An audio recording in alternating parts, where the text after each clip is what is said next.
Hello everyone! Today we are creating a tiny witchy protection painting.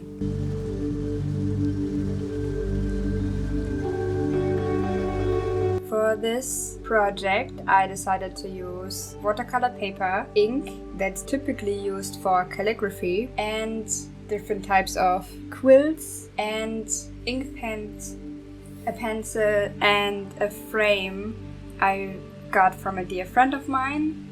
So first I traced the shape of the frame so the painting would fit into the frame perfectly at the end. The idea for this painting came when I looked at a rose. You know, that's how spontaneous art can come to life. You never know what will inspire you. So when I had this vision, I sketched it very quickly on a notepad I had flying around. And from this, the tiny painting you saw in the intro was created, and then from this I developed a deeper idea to turn this idea into a bigger protection spell.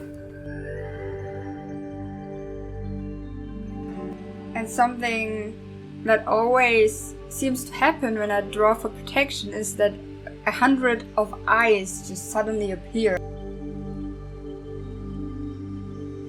Eyes are just a recurring symbol I use a lot. In the sigils I create, in the paintings I create, but especially in the protective paintings I have made so far. I have made 7, I think. I mean, I draw eyes all the time, you know. I also draw witchy paintings all the time, but specifically for protection I think it's 7 or 8. And in all of those, eyes are present.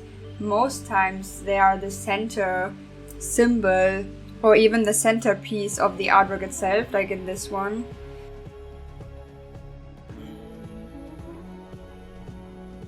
Instead of drawing the iris, I draw a sigil I created, a protective sigil, and it fits together so well. I've done this for the past 2 protective drawings and they work so well and it looks super cool. In most of the paintings I do, I also have at least one eye that is normal and one eye that has a normal iris, because most of the eyes are looking at the spiritual realm and the planes between the worlds and projecting from there, but there's always one eye, at least one eye, that is protecting in the physical world like we know it, and because of that the eye needs normal vision. In this painting I have only one eye, but to also add this factor of being protected in the physical world, I just drew a single iris underneath the main eye, and I think it looks super cool and I'm very happy how it turned out. I also decided to put a moon on top, just so to have the moon as a protective entity above the eye, to not only give it energy from above. I'm not sure why, but for me the moon's energy just makes a lot of things a lot more steady and stable. That's why I decided to draw it into this picture, to bring not structure but steadiness from above.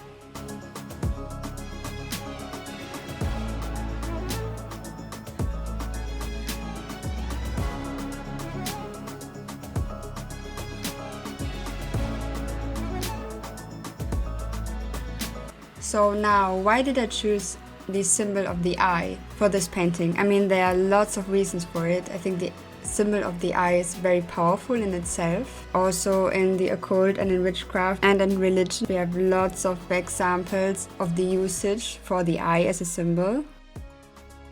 We have the evil eye, for example, or rather the protection against the evil eye, which is called mati. The eye as a symbol is just very important in general, even in witchcraft, in the occult, but also in history and in life in general.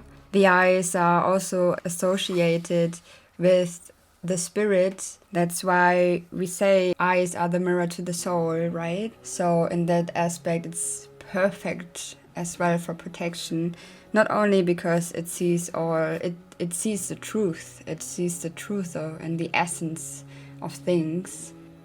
Then of course we have the third eye, which represents the God within, you could say. The eye is also associated with wisdom. We have the Eye of Horus. More in a Western tradition, the eye represents kind of the occult and secrecy. I don't know, eyes are just so, I love the eye as a symbol. Maybe I will make a whole video about this, because there's so much to talk about, there's so much to unpack. Eyes are just, I love it. It's like, I think it's my favorite symbol, or one of my favorite symbols.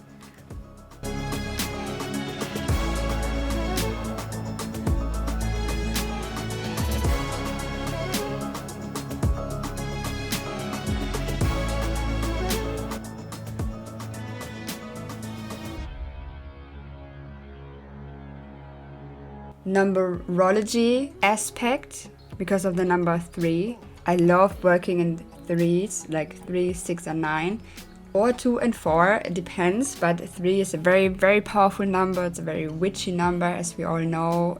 I did feel very strongly that the symbol of the 3 and the power that comes with it needs to be represented in this painting. So this painting has 3 aspects: the moon, the eye, the iris.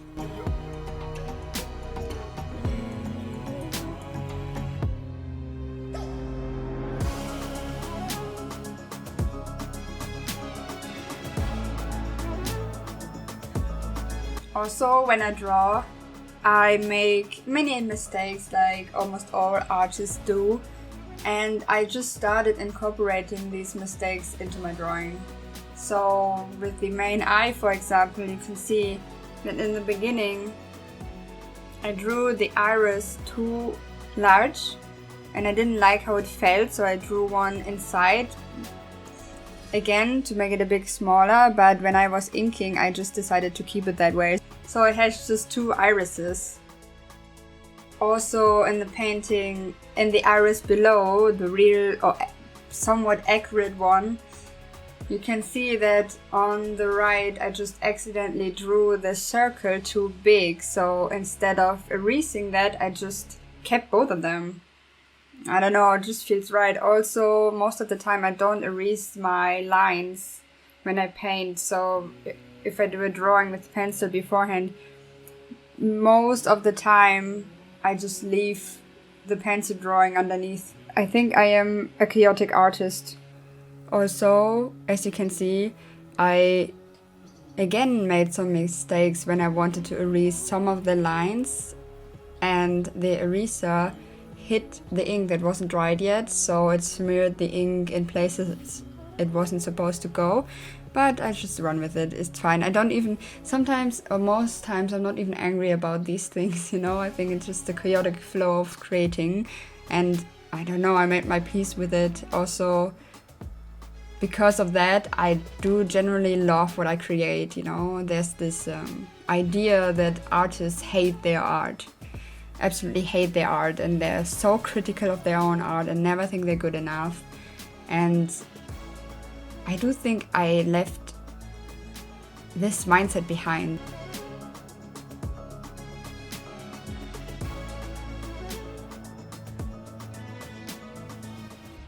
I also used ink because it's so unpredictable, kind of like watercolor.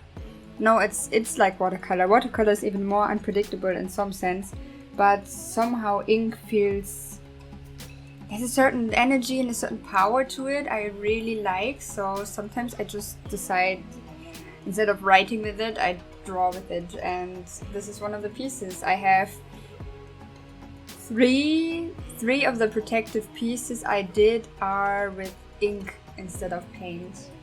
In most of the protection paintings I have made, ink plays a role somewhere. I also decided to go for red as my color because red is for me power, and it's also intimidating, or it can be. So I want this protection painting to be powerful, that's why I decided to go for red. And black for the background. The black background not only amplifies the red color, but it also, of course, has lots of protective properties in the color itself, and it's also very powerful, so it's the perfect mix for this piece.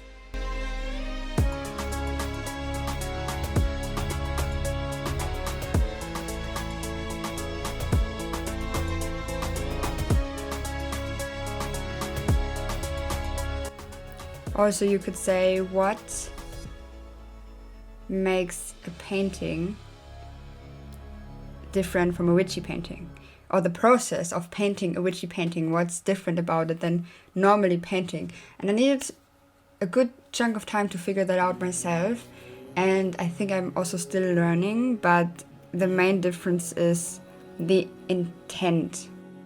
First of all, the setting, the ingredients, and the energy you put in. And I think I will make a video about this, describing this in detail.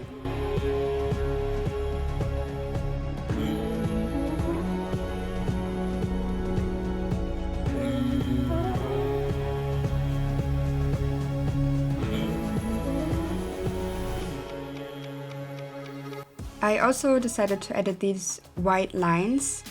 They not only help to center the piece, but it also draws energy into the eye as the center point, and also at the same time redirects the power of the eye as a protector outwards into the world to protect. I think that was very interesting, very smart, and I used white for this, kind of to illuminate it, and because white just works very well with the black background and the red of the eye. I'm very pleased with this choice. I'm thinking about sharing more of my art. I have rarely done so on my channel, because for the longest time I thought my art was not good enough to be shared like this. But yeah, I don't think that's true. I would love to inspire people to combine their path with art, because it's open for everybody. It's available for everyone. Humans can make art like breathing. I think we just kind of lost this connection to art in our modern day and age. I hope you enjoyed this video. I had so much fun doing this, and I love how the painting turned out. It's now up on my wall and doing a very good job at protecting. And I hope I see you in the next video. Bye bye!